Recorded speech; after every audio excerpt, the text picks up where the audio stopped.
This is Larry the Barberman, and today I'm at the Barberian Barbershop here in Warsaw, Poland, with none other than Adam Darski. Adam is the owner of the Barberian Barbershop. He's a rock star, TV personality, and the founder of his own range of beer and apparels. So Adam, thank you very much for inviting me into your shop. As a black guy from London, I don't get very much exposure to Polish rock stars and TV personalities. So I'd ask that you first start by telling me a little bit about your lifestyle outside of Barberian before we come into Barberian and talk about this wonderful shop that you've created. Sure. Well, see, the thing is that you're a black guy from London and I'm a black metal guy from Warsaw.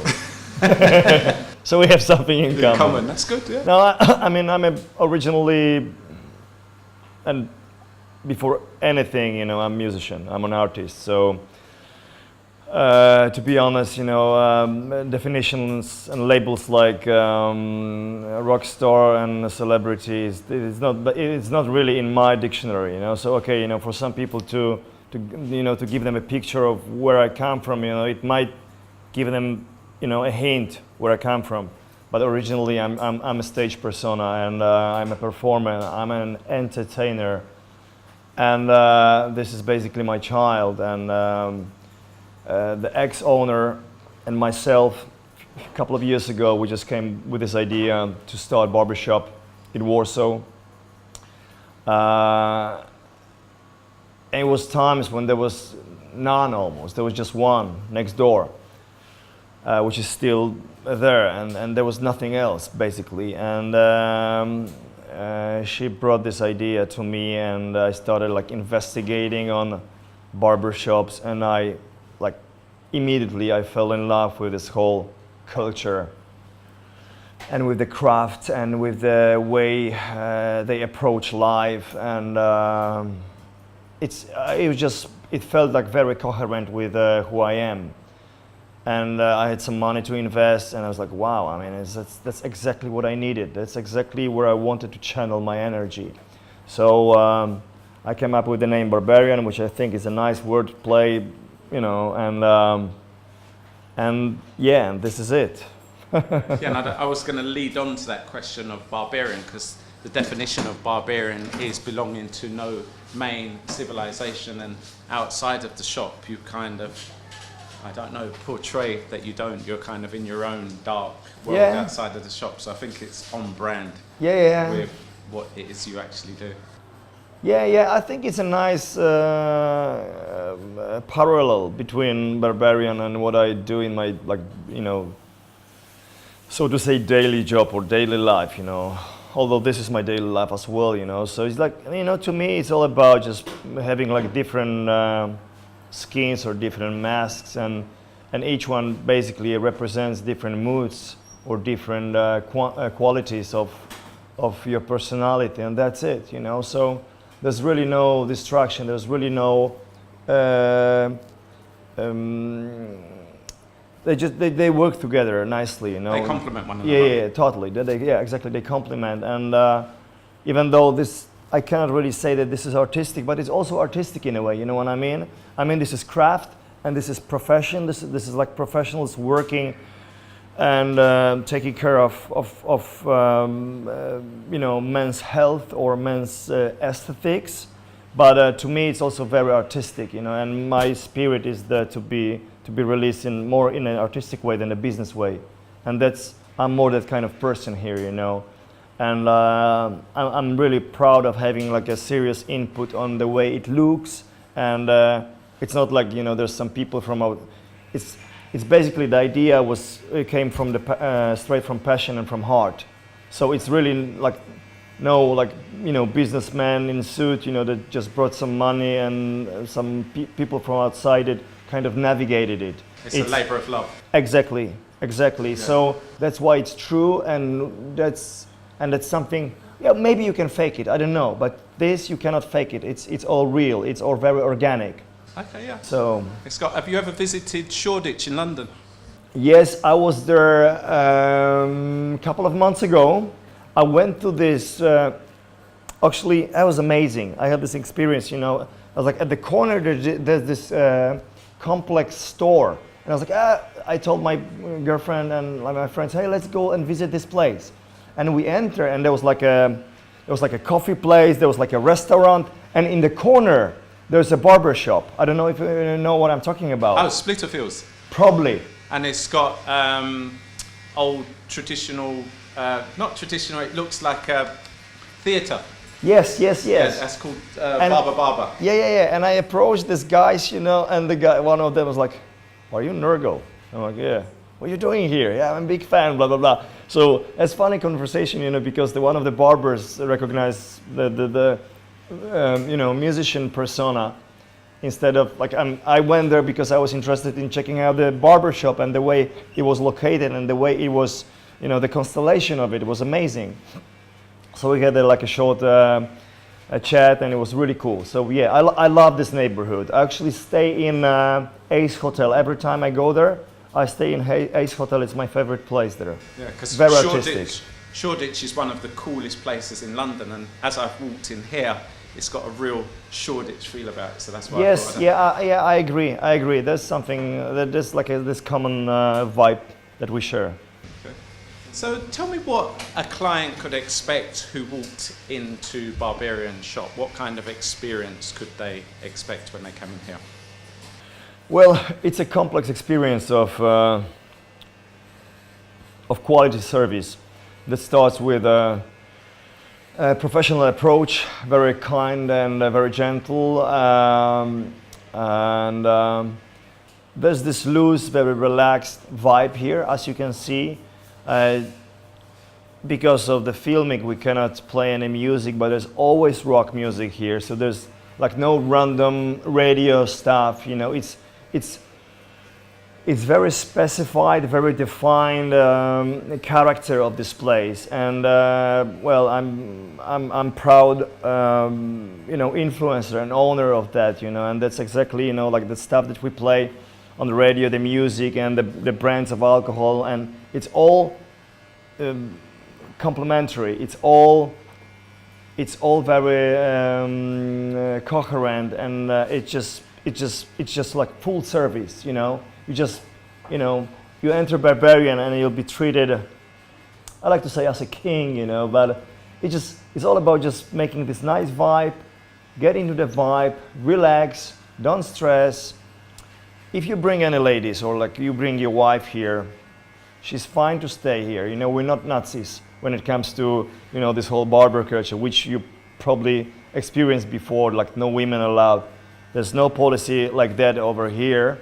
But if you bring your wife, let her sit there, have her coffee or whatever she needs, and admire her husband. Okay. That's getting sexier by the minute. Huh? Getting sexier by the minute. Downstairs. No, I mean, like, I remember like the first experiences we had here, you know, once we opened up, you know, like first weeks, you know, we were just sitting here, and I remember this couple that entered Barberian, and it was wife or, you know, fiancé of that guy, and she was like talking on his behalf. She wants this, she wants that, she wants, and one of us was like, no, lady, calm down. The gentleman exactly knows what he wants. Let him talk. You just stay calm and watch and admire your husband, all right? So we really put women in the right place here. I don't want to sound chauvinistic, but this is a men's place, you know what I mean?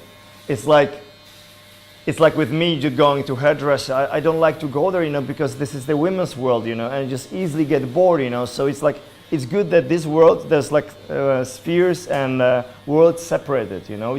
I think it's healthy. It's healthy for men to be in a men's environment. For sure. You know what I mean? I think it's healthy for your brain, you know. So let's, you've got, when I walked into the shop, I came to the fridge, and you've got your own brand of beer. Yeah. Tell me a little bit about your brand of beer that you've created. The band that I front for 25 years now, called Behemoth. We just issued like 5 different types of beer, and it's Belgian, like all kinds of stuff, you know, like all craft beers. really quality. I'm personally a fan of the only lager that we have, which is called Phoenix, and at the very moment I think we're out of it, you know. So we got 5 types. They're very quality craft beers, brewed by a local brewery called Perun. They're located like 2-hour drive from Warsaw, and yeah, that's it, you know. So basically, you know, like any customer that come to Barberian gets all these, you know, grants for free. Obviously, you know, all this stuff is just there for them to, you know, to either kill their time while waiting, or just, you know, when they get their service, they can chill, having beer or whiskey or really, really good coffee. I'm also a big coffee person, so this is my spot, you know, when I want to get the best coffee in town. I know it sounds like an advert, but I really mean that. Yeah, it's funny you should say that, because I spoke to Alan Beak, who's quite a big barber at Barber Connect in the UK, and he said that 2 things that are important in a barber shop: good haircuts and good coffee. If you're lacking either of those 2, then you haven't got a barber Beautiful. shop. So Exactly. it's funny that you should actually say that. Talking about time, by all accounts, Barberian is a fully booked barbershop. It's a very popular barbershop.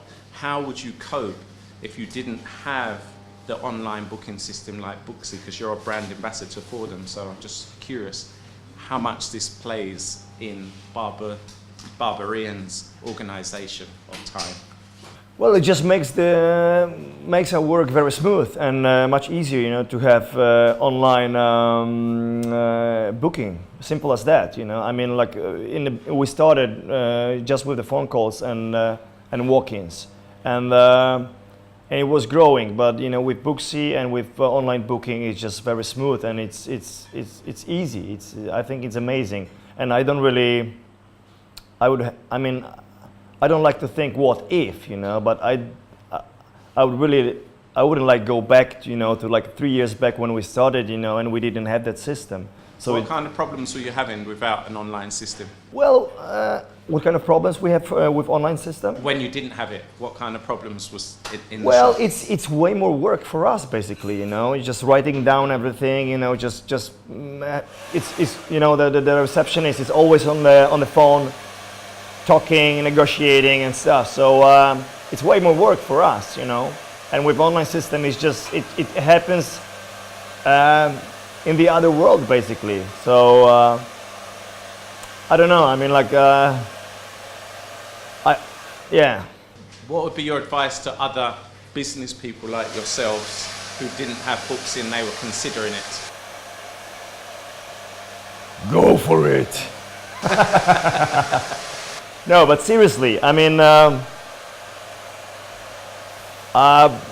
I know what's our, you know, the competition is like, you know, and like most of their policy is basically walk-ins, you know. They reject systems like Booksy, or they don't even make phone calls. They just, you know, do walk-ins, and I respect that, and I respect the old school way of it, because this is very old school. They want to stick to these old ideas, these old ways. That's fine with me, but I would hate. I mean, we wouldn't do it here. You know, this is what it is, because we use all these systems and all these tools that are there to hand it to us to make our lives easier, basically. So why not to use it? You know what I mean? And I'm all about just, you know, the old traditions like this. This is like the old craft and old traditions meets the new school, and new school is also online. So I would hate just to be one of these, you know, old school guys, you know, just bashing, you know, the new ways. I don't want to do it, you know. I'm all about building bridges. So Booksy is the bridge that we built to Booksy, you know, and online booking. It just all makes sense totally. So yeah, do it. And can you actually cut hair? Yes, with this gentleman, Karol. I have a meeting because I'm leaving today for a holiday, so I'm gonna go for like a short cleanup later on. No, can you actually cut hair? Myself? Yes. No. But I have a clipper with me, so when I go for like a longer run, you know, with a band or something, and I cannot find a barber shop, like a local barber shop or something, I need to make sure, that my bird is beard is trim, and especially like this, these areas here, it's just I like to keep it like very clean and kind of short and comfy. So you're a bit like myself. You're Adam the Barberman. I'm Larry the Barberman, Yes, and but I don't cut hair. Yes, but I would exactly. I'm passionate about it. This is my business, but also hobby. This is my love and my life, and I'm a huge fan of it. And I'm a huge fan of these guys. They're amazing, and I'm just being proud of being part of this Barberian family. Simple as that. But I don't really have aspirations and ambitions to become one. I mean. And I don't know, I wouldn't risk that, I can risk it on my own beard, with a clipper, but that's it, Okay. So you've got 2 shops now? 3. 3 shops? 2 shops in Warsaw and 1 in Gdańsk, where I'm originally from. Okay, so what is the future vision for Barberian? Is it to make it better, make it more, or third year anniversary in a couple of months. In October, I believe. We're gonna have like a huge B-Day party, 3rd year. So we'll be celebrating. We're doing great with 3 shops. And I don't wanna spoil that, but eventually, hopefully, this year we're opening a 4th one in Warsaw also. In Warsaw, okay. So you're gonna set Warsaw on fire with all your shops. Well, I mean, there's a lot of competition, but it's good. Competition is good, and there's so much variety, and the coolest thing about barbershops is that basically, I remember I said that like several times, but I'd gladly repeat that. And if you travel worldwide, you go to hairdressers, or like back in the days, they were just hairdressers. You go to them, and I've seen probably dozens of them, and I don't remember one, because there's no charisma there. There's nothing. It's just there's nothing that would just there was nothing captivating really. There was nothing that hooked me. And I visited dozens and maybe hundreds of barbershops worldwide, and I remember each one. Okay. Yeah, you know what I'm trying to say? Yeah. There's individual character, whereas when you go into a cosmetology or a hairdresser, it's all glass, everything's slick, everyone's in black. Exactly.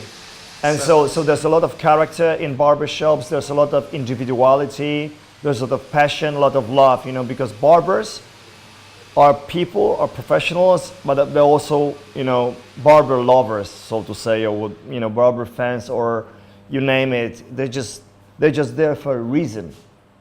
Here at Barberian, your opinion really counts in Poland and indeed across the world. As a successful barbershop owner, what words of advice could you give to other barbershops who wanted to thrive and succeed as you have done, Adam? It basically refers to any business, not just barber business, but I'd say just don't go for success. Don't strive for success for any cost. Just if you do what you love, if you just straight from your heart, if you truly believe in that, just keep on doing that, And if you're good at it, just perfect it, and eventually success will happen, And you will not even notice. You'll just be happy with your life, and you'll just embrace your life, and you're gonna have great clients that will come and appreciate your work. Simple as that. Adam Darski, thank you very much for this Thank interview. you so much. Thank you for sharing these words of wisdom and, I don't know, inviting me into your palace, if you like. Awesome. With thank you set on your throne there. So thank you and salute you. King in the castle. Thank you so much. You're welcome.